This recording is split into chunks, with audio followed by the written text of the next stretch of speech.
ନମସ୍କାର ବନ୍ଧୁମାନେ ଜ୍ୟୋତିଷ ଶାସ୍ତ୍ର ଅନୁସାରେ ଗ୍ରହମାନଙ୍କର ଚଳନ ଆମ ଜୀବନରେ ଅନେକ ପରିବର୍ତ୍ତନ ଆଣିଥାଏ।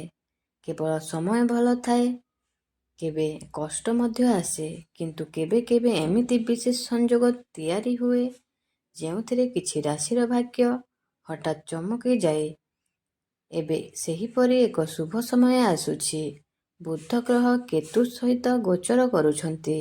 ବୁଧ ଗ୍ରହଙ୍କୁ ବୁଦ୍ଧି, ବ୍ୟବସାୟ, ଧନ ଓ କଥାବାର୍ତ୍ତା ଓ ଚତୁରତାର କାରକ ମନାଯାଏ। ଯେତେବେଳେ ବୁଧ ଶକ୍ତିଶାଳୀ ହୁଏ, ଲୋକମାନଙ୍କର ଜୀବନରେ ଧନ ସଫଳତାର ଯୋଗ ବଢ଼ିଯାଏ।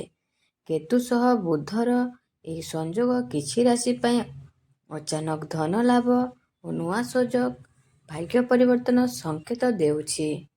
ତ ବନ୍ଧୁମାନେ, ଆସନ୍ତୁ ଜାଣିବା ସେହି 4ଟି ରାଶି କିଏ କିଏ।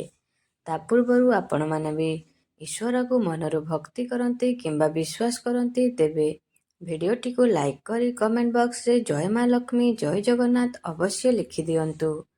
ପ୍ରଥମ ଭାଗ୍ୟଶାଳୀ ରାଶି ହେଉଛି ମେଷ ରାଶି। ମେଷ ରାଶିର ଲୋକମାନଙ୍କ ପାଇଁ ଏହି ସମୟ ଅତ୍ୟନ୍ତ ଭଲ ହୋଇପାରେ। ଦୀର୍ଘ ଦିନ ଧରି ଯେଉଁ ଟଙ୍କା ଅଟକିଥିଲା, ସେଥିରେ ଆପଣଙ୍କୁ ଲାଭ ମିଳିପାରେ। କାମରେ ଉନ୍ନତି ହେବ। ଚାକିରି କରୁଥିବା ଲୋକମାନେ ନୂଆ ସୁଯୋଗ ପାଇପାରନ୍ତି। ବ୍ୟବସାୟରେ ଲାଭ ହେବାର ସମ୍ଭାବନା ବହୁତ ଅଧିକ ଅଛି। ଆପଣଙ୍କର ପରିବାରରେ ଖୁସିର ପରିବେଶ ରହିବ। ଆପଣଙ୍କର ଡେଲି ଇନକମ୍ ବଢ଼ିପାରେ। ଆପଣଙ୍କର ବ୍ୟବସାୟରେ ବହୁତ ଭଲ ଉନ୍ନତି ହେବ କିମ୍ବା ଭଲ ରୋଜଗାର ଯୋଗ ରହିଅଛି।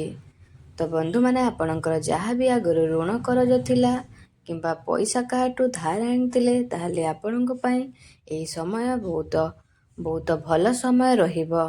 ତ ବନ୍ଧୁମାନେ, ଆପଣଙ୍କର ଯଦି ମେଷ ରାଶି ହୋଇଥାଏ, ତାହେଲେ ଭିଡ଼ିଓଟିକୁ ଲାଇକ୍ କରି କମେଣ୍ଟ ବକ୍ସରେ ଜୟ ମା ଲକ୍ଷ୍ମୀ, ଜୟ ଜଗନ୍ନାଥ ଅବଶ୍ୟ ଲେଖିଦିଅନ୍ତୁ। ମିଥୁନ ରାଶି।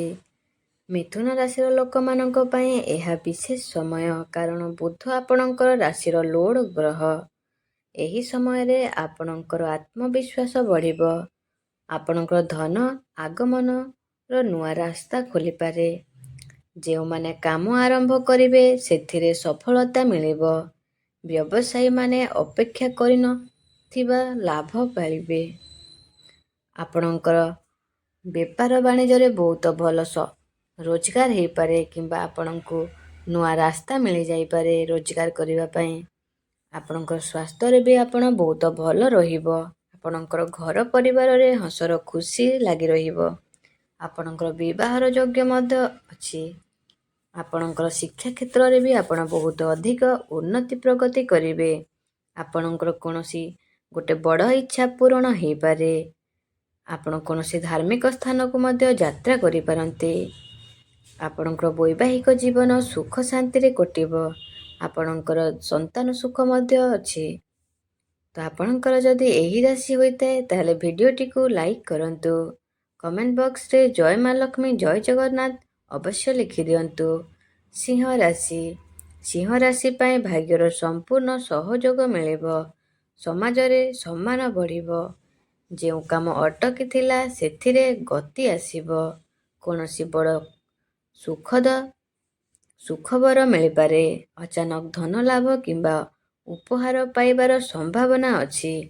ଆପଣ କୌଣସି ଜାଗାକୁ ଭ୍ରମଣ କରିବାକୁ ଯାଇପାରନ୍ତି। ଆପଣଙ୍କର ଘର ପରିବାର ଏବଂ ବୈବାହିକ ଜୀବନ ସୁଖ ଶାନ୍ତିରେ କଟିବ। ଆପଣଙ୍କୁ ସାଙ୍ଗମାନଙ୍କ ଠାରୁ ପୂର୍ଣ୍ଣ ମାତ୍ରାରେ ସମର୍ଥନ ମିଳିବ। ଆପଣଙ୍କର କୌଣସି ବଡ଼ କାମ ପୂର୍ଣ୍ଣ ହୋଇପାରେ। ଆପଣ ଶିକ୍ଷା କ୍ଷେତ୍ରରେ ମଧ୍ୟ ବହୁତ ଅଧିକ ଉନ୍ନତି ପ୍ରଗତି କରିବେ। ସ୍ୱାସ୍ଥ୍ୟ ଆପଣଙ୍କର ଭଲ ରହିବ। ଆପଣଙ୍କର ଡେଲି ଇନକମ୍ରେ ବୃଦ୍ଧି ଆସିବ। ଶିକ୍ଷା କରିବାକୁ ଆପଣଙ୍କୁ ବାହାରକୁ ଯାଇପାରନ୍ତି। ଆପଣଙ୍କର ସମସ୍ତ ମନସ୍କାମନା ପୂରଣ ହେବ। ଆପଣଙ୍କର ଆର୍ଥିକ ସ୍ଥିତି ମଧ୍ୟ ମଜବୁତ ହୋଇପାରେ। ଆପଣଙ୍କୁ ଆକସ୍ମିକ ଧନ ଲାଭ ହେବାର ମଧ୍ୟ ଯୋଗ ରହିଅଛି। କୁମ୍ଭ ରାଶି। କୁମ୍ଭ ରାଶିର ଲୋକଙ୍କ ପାଇଁ ଏହି ସମୟ ଜୀବନ ପରିବର୍ତ୍ତନ କରିଦେଇପାରେ। ଆୟ ବଢ଼ିବ, ନୂଆ ମାର୍ଗ ଖୋଲିବ। ଚାକିରିରେ ପଦୋନ୍ନତି କିମ୍ବା ବେତନ ବୃଦ୍ଧି ହେବାର ଯୋଗ ଅଛି। ବ୍ୟବସାୟରେ ବଡ଼ ଲାଭ ହୋଇପାରେ। ପରିବାରରେ ଆପଣଙ୍କୁ ପୂର୍ଣ୍ଣ ମାତ୍ରାରେ ସମର୍ଥନ ମିଳିବ। ଶିକ୍ଷା କ୍ଷେତ୍ରରେ ଉନ୍ନତି ପ୍ରଗତି କରିବେ। ଆପଣଙ୍କର ବୈବାହିକ ଜୀବନ ଏବଂ ପରିବାରରେ ଖୁସି ରହିବ।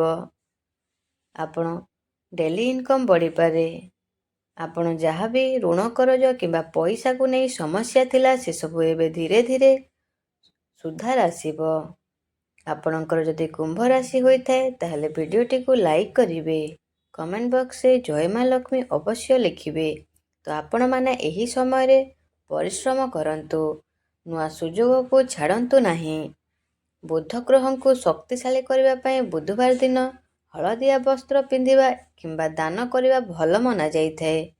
ଭଗବାନଙ୍କର ନାମ ସ୍ମରଣ କଲେ ଆପଣଙ୍କର ସମସ୍ତ କାମ ମନସ୍କାମନା ପୂରଣ ହେବ।